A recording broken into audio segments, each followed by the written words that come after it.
আসসালামু আলাইকুম ভিউয়ার্স, আমি মোহাম্মদ সোহেল রানা ব্রাইটওয়ে আইটির পক্ষ থেকে আপনাদেরকে জানাই স্বাগতম। আজকে আমি এক্সেল প্রোগ্রামের কন্ডিশনাল ফরম্যাটিংয়ের কাজ দেখাতে চলেছি। আমরা ইতিপূর্বে এই অপশনগুলো নিয়ে কাজ দেখিয়েছি। যারা এই ভিডিওগুলো দেখেনি তারা অবশ্যই আমার পূর্বের ভিডিওগুলো দেখে নেবে, তাহলে এই বিষয়গুলো সুন্দরভাবে বুঝতে পারবে। আজকে আমি কন্ডিশনাল ফরম্যাটিংয়ের কাজ দেখাবো। কাজটা করার জন্য অবশ্যই আমার একটা ফরম্যাট দরকার। আমি ভিডিওটা লম্বা করব না, তাই আগে থেকে একটা ফরম্যাট তৈরি করে রেখেছি। আমি এই ফরম্যাটের মধ্যে আমার এই কাজটা দেখানোর চেষ্টা করব। তো আমরা এখানে দেখতে পাচ্ছি আমাদের এইখানে একটি ফরম্যাট রয়েছে, যেখানে কিছু ব্যক্তির নাম লেখা আছে, অ্যাড্রেস লেখা আছে, পজিশন লেখা আছে, তার স্যালারি লেখা আছে, প্রভিডেন্ট ফান্ড লেখা আছে, হয়তো তার জয়নিং তারিখও লেখা আছে। এরকমভাবে একটি অফিসের কিছু কর্মচারীদের তথ্য দেওয়া আছে। তো এই তথ্যের উপরে ভিত্তি করে আমি কন্ডিশনাল ফরম্যাটিং করতে চাই। যেমন আমার প্রথম কন্ডিশন হলো যে যাদের এইখানে স্যালারি 10,000-এর উপরে বা 10,000-এর নিচে, তাদেরকে আলাদাভাবে মার্কিং করতে চাই। তো এই কাজটা করার জন্যে আমরা কন্ডিশনাল ফরম্যাটিংয়ে যেতে পারি। এই ধরনের বহু রকম কাজ আছে যেটা আমরা কন্ডিশনাল ফরম্যাটিং থেকে সুবিধা পেতে পারি। তো কন্ডিশনাল ফরম্যাটিংয়ে ক্লিক করলে আমরা কন্ডিশনাল ফরম্যাটিংয়ের একটি মেনু পাবো। এখানে অনেক রকম অপশন আছে: highlight cell, top bottom rules, data bars, colour scale, icon set. তো আমরা এখন যে বিষয়টা এখানে উপস্থাপন করলাম যে আমি এই ফরম্যাট থেকে যাদের স্যালারি 10,000-এর উপরে তাদেরকে হাইলাইট করতে চাই, আর যাদের স্যালারি 10-এর নিচে তারা নর্মালভাবে থাকবে। তো এই কাজটা করার জন্য আমরা কন্ডিশনাল ফরম্যাটিংয়ে ক্লিক করার পরে হাইলাইট সেলে যাব। হাইলাইট সেলে গিয়ে আমরা গেটার দেনে যদি ক্লিক দিই তাহলে একটা ডায়লগ বক্স আসবে। এখন এই ডায়লগ বক্সে একটু ভুল হয়ে গেছে, আমরা এই ফরম্যাটটা আগে সিলেক্ট করে নিব। এখন আমি এইখান থেকে, অথবা আমি এটাও সিলেক্ট করতে পারি, কন্ডিশনাল ফরম্যাটিংয়ে গিয়ে হাইলাইট সেলে গিয়ে গেটার দেনে ক্লিক করলে আমরা এখানে যদি লিখি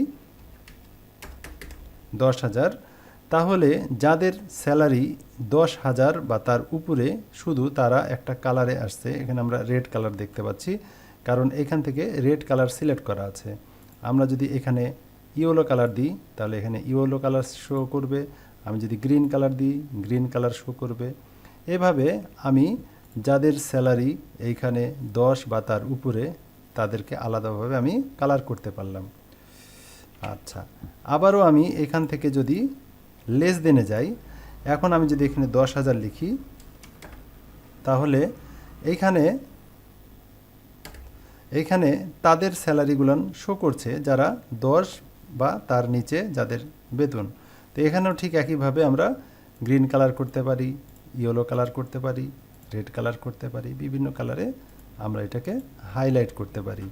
এটাই হলো কন্ডিশনাল ফরম্যাটিংয়ের গেটার দেন অথবা লেস দেনের কাজ।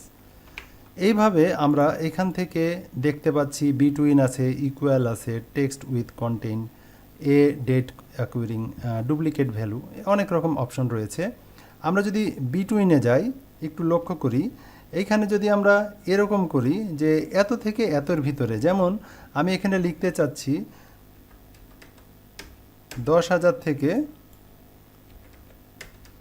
25,000-এর ভিতরে যারা থাকবে তারা হাইলাইট হবে। তো আমরা এখানে দেখতে পাচ্ছি 10 থেকে 25-এর মধ্যে যারা আছে তারা হাইলাইট হচ্ছে। এখানে আমরা বিভিন্ন কালার আছে, সেই কালারে আমরা এখানে নিতে পারি।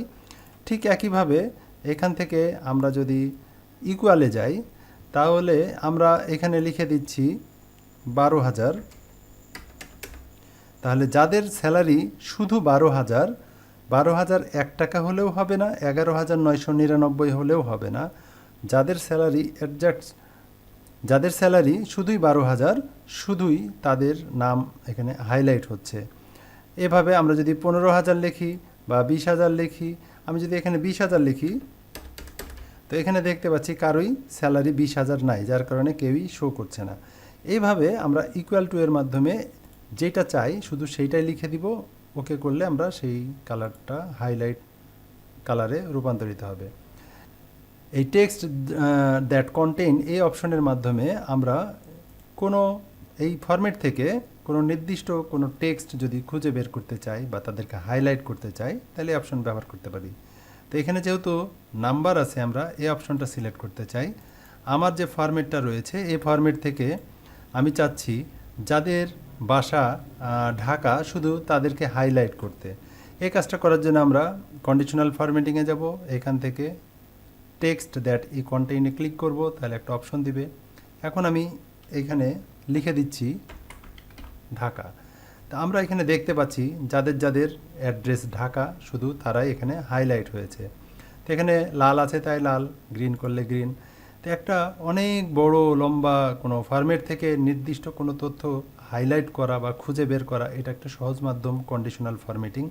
ওকে করলে এটা থেকে যাবে। তো এইভাবে আমরা যদি যাদের বাসা রাজশাহী লিখে যদি ওইখানে ক্লিক করি, তাহলে আমরা যাদের বাসা রাজশাহী তাদেরকে হাইলাইট হবে। এই হলো টেক্সট দ্যাট কন্টেইন। এরপরে আছে এ ডেট অকারিং, অর্থাৎ এইখানে সিলেক্ট করিনি, তাহলে এখানে যদি আমরা টুডেতে ক্লিক করি, আজকের তারিখ থাকলে এখানে দেখতে পাবো। আমরা যদি টুমোরোতে ক্লিক করি তাহলে একটা তারিখ দেখতে পাচ্ছি যেটা আগামীকালকের তারিখ। আমরা যদি এইখানে 7 দিনের ভিতরে কোনো তারিখ দেখতে চাই, 7 দিনের মধ্যে একটাই তারিখ আছে। আমরা যদি লাস্ট উইকের কোনো তারিখ দেখতে চাই, লাস্ট উইকে 2টা তারিখ আছে। আমরা যদি দিস উইকের তারিখ দেখতে চাই, দিস উইকে একটাই তারিখ রয়েছে। এইভাবে আমরা বিভিন্ন তারিখ হাইলাইট করতে চাইলে এই অপশনের মাধ্যমে কাজটা করতে পারি। এই হলো আমাদের কন্ডিশনাল ফরম্যাটিংয়ের এই অপশনের কাজ। এখন ডুপ্লিকেট ভ্যালু চেক করার জন্যে আমরা এখানে এরকম চেক করতে পারি যে ঢাকা বা রাজশাহী বা বিভিন্ন ঠিকানার কোনো ডুপ্লিকেট লোক আছে কিনা, অথবা এখানে যে পজিশন রয়েছে এই পজিশনে কতজন লোক একই পদে আছে, অথবা এখানে যে নামগুলো ব্যবহার হয়েছে এই সেম নামে কোনো লোক আছে কিনা, এই বিষয়গুলো চেক করার জন্য আমরা এখান থেকে ডুপ্লিকেট ভ্যালুতে ক্লিক করতে পারি। তাহলে এখানে দেখতে পাবো যে এইটা ডুপ্লিকেট। অর্থাৎ এখানে যেমন লেখা আছে আবু বক্কর, এখানেও লেখা আছে আবু বক্কর, আবার এখানেও লেখা আছে চাঁদনি খাতুন, এখানেও লেখা আছে চাঁদনি খাতুন, অর্থাৎ এখানে 2টা ডাটা ডুপ্লিকেট। এইভাবে আমরা এখান থেকে ডুপ্লিকেট বা ইউনিক ক্লিক করলে যারা যারা ইউনিক শুধু তাদের নাম শো করবে। এখানে ক্লিক করলে আমরা দেখতে পাচ্ছি এরা হলো ইউনিক, এই নামটা আর দ্বিতীয়বার ব্যবহার হয়নি। আর ডুপ্লিকেটে ক্লিক করলে আমরা এখানে যে নামগুলো দেখতে পাবো তারা ডুপ্লিকেট, অর্থাৎ এই নামগুলো একাধিকবার ইউজ হয়েছে। তো এইভাবে আমরা কন্ডিশনাল ফরম্যাটিংয়ের এই অপশনের মাধ্যমে কাজগুলো করতে পারি। এরপরে আমরা আসি টপ টু বটম। তো টপ টু বটমে ক্লিক করলে আমরা যদি এখানে লেখা আছে টপ 10 আইটেম, এই অপশনটি দেখানোর জন্য আমরা এই স্যালারির ঘরটা সিলেক্ট করলাম।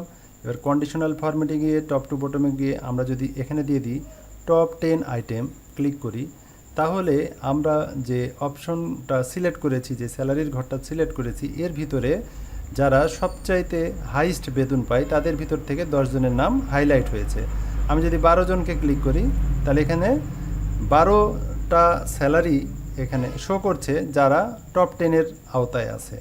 তো এইখানে এইভাবে আমরা টপ 10 থেকে এটা সিলেক্ট করতে পারি। ঠিক একইভাবে আমরা এখানে টপ 10%, অর্থাৎ পার্সেন্টেজ আকারে আমরা যদি দেখতে চাই যে যারা 10% আকারে বেশি আছে, তো 10% যদি আমরা এখানে বাড়াই দিই, যত বাড়াবো আমরা দেখতে পাবো এখানে আস্তে আস্তে বাড়তে থাকবে। এটা হলো পার্সেন্টেজ আকারে যদি আমরা হাইলাইট করতে চাই তাহলে এটা পার্সেন্টেজ আকারে শো করবে। এরপরে আমরা এখান থেকে চলে আসি, আমরা দেখতে পাচ্ছি বটম 10 আইটেম, মানে এইখানে সেই সংখ্যাগুলো শো করবে যে সংখ্যাগুলো আমাদের এই ফরম্যাটের ভিতর থেকে সবচাইতে লোয়েস্ট। এরকম 10 জন 10টা অ্যামাউন্ট এখানে শো করছে, যেমন এখানে 1টা 2টা 3টা 4টা 5টা 6টা 7টা 8টা 9টা 10টা। তো আমি যদি 11তে ক্লিক করি, তো 11তে ক্লিক করার মাত্র এখানে 2টা চলে আসছে, কারণ 10-এর পরে এই 10 আর 11 নম্বর এই 2টা ভ্যালুই দেখা যাচ্ছে যে 11 আর 12 নম্বর এই 2টা ভ্যালুই দেখা যাচ্ছে একই, ওই জন্য 2টাই চলে আসছে। ঠিক একইভাবে আমি যদি 12তে ক্লিক করি তো দেখা যাবে এখানেও 2টা চলে আসছে। এভাবে আমরা এখানে যে সংখ্যা ইউজ করব সেইটা গন্তি আকারে না, এটা অ্যামাউন্ট আকারে শো করবে। তো এটা হলো বটম। এরপরে আমরা টপ বটম রুলসের ভিতর থেকে অ্যাভব অ্যাভারেজ, গড়ে যাদের বেতন উপরে শুধু তাদের বেতনগুলো এখানে শো করবে, আর এখানে গড়ে যাদের বেতন নিচে শুধু তাদের এখানে হাইলাইট হবে। তো এই হলো কন্ডিশনাল ফরম্যাটিংয়ের এই অপশনগুলোর কাজ। এইখান থেকে আমরা এই অপশনগুলো দেখলাম, এখান থেকে অপশনগুলো দেখলাম। এখন আমরা দেখব ডাটাবার। ডাটাবারের সাহায্যে আমরা এখানে আরেকটা বিষয় লক্ষ্য করি যে এইখানে কয়েক রকমের অপশন আছে, গ্রেডিয়েন্ট ফিল আর সলিড ফিল। সলিড ফিল মানে এক কালার হবে, গ্রেডিয়েন্ট মানে এরকম লাইট কালার হবে, এক সাইড ডিপ এক সাইড লাইট। তো এইটার বিষয়টা হলো এরকম যে আমাদের এইখানে কিন্তু অলরেডি শর্টিং করা আছে, অ্যাসেন্ডিং করা আছে, অর্থাৎ কম ভ্যালুগুলোর নিচে আর বেশি ভ্যালুগুলোর উপরে। তো আমরা যদি এরকম করতে চাই যে বেশি ভ্যালুগুলোনের কালারটা একদম ফুল হয়ে থাকবে, কম ভ্যালুগুলোনের কালারটা একটু কম হয়ে থাকবে, তাহলে এখানে আমরা মাউস ধরলে দেখতে পাচ্ছি যে যাদের ভ্যালু বেশি তাদের কালারটা একদম ফুল, যাদের একটু কম তাদের কালারও কম। তো এভাবে আমরা গ্রেডিয়েন্ট কালার দিয়ে ওইটাকে হাইলাইট করতে পারি, আবার সলিড কালার দিয়ে ওইটাকে হাইলাইট করতে পারি। এটা হলো ডাটাবার্সের কাজ। আর এরপরে আছে কালার স্কেল। কালার স্কেল হলো আমরা এইখান থেকে যে কোনো ধরনের কালার স্কেল নিতে পারি। তো কালার স্কেল হলো যারা হাইস্ট বেতন বা এই ফরম্যাটে যাদের বেতনটা একটু বেশি তাদের কালারগুলো সবুজ, আর যাদের একদম লোয়েস্ট তাদের কালারগুলো লাল, আর যারা মিডিয়াম পর্যায়ে আছে তারা হলুদ। তো এইভাবে এইখানে কালার স্কেল তৈরি করা হয়েছে। সেটা এরকম হতে পারে, এরকম হতে পারে, এরকম হতে পারে, এরকম হতে পারে। এখানে অনেক রকমের কালার স্কেল দেওয়া আছে। আমরা যে ধরনের কালার স্কেল এখানে ইউজ করব সে ধরনের কালার হবে। এছাড়াও আমরা এখান থেকে আইকন সেট করতে পারি। আমরা যদি এই আইকনগুলো সেট করি তাহলে আমরা দেখতে পাবো যাদের বেতন একটু উপরের দিকে তাদের আইকনগুলো উপরে শো করছে, যাদের মিডিয়াম তারা এইভাবে শো করছে, আর যাদের বেতনগুলো নিচের দিকে বা কম তাদের আমরা দেখতে পাচ্ছি আইকনগুলো নিচের দিকে শো করছে। তো এভাবে আমরা আইকন এটার পরিবর্তে এগুলোও ইউজ করতে পারি, এগুলোও ইউজ করতে পারি। অনেক রকমের অপশন রয়েছে, কেমন ধরনের অপশন আমরা পছন্দ করি সেইটা এখান থেকে আমরা নির্বাচন করতে পারবো। এটাই হলো আমাদের কন্ডিশনাল ফরম্যাটিংয়ের কাজ। আমরা অনেক সময় বিভিন্ন ধরনের ফরম্যাট তৈরি করি অফিসিয়ালভাবে। এটাকে আরও সহজভাবে উপস্থাপন করার জন্যে আমরা যদি এইটার উপরে কন্ডিশনাল ফরম্যাটিং অ্যাড করে রাখি তাহলে আমাদেরকে এটা উপস্থাপন করা বা বোঝাতে অনেক সুবিধা হবে। তো আজকের ভিডিওতে এ পর্যন্তই। সবাই ভালো থাকবেন, সুস্থ থাকবেন।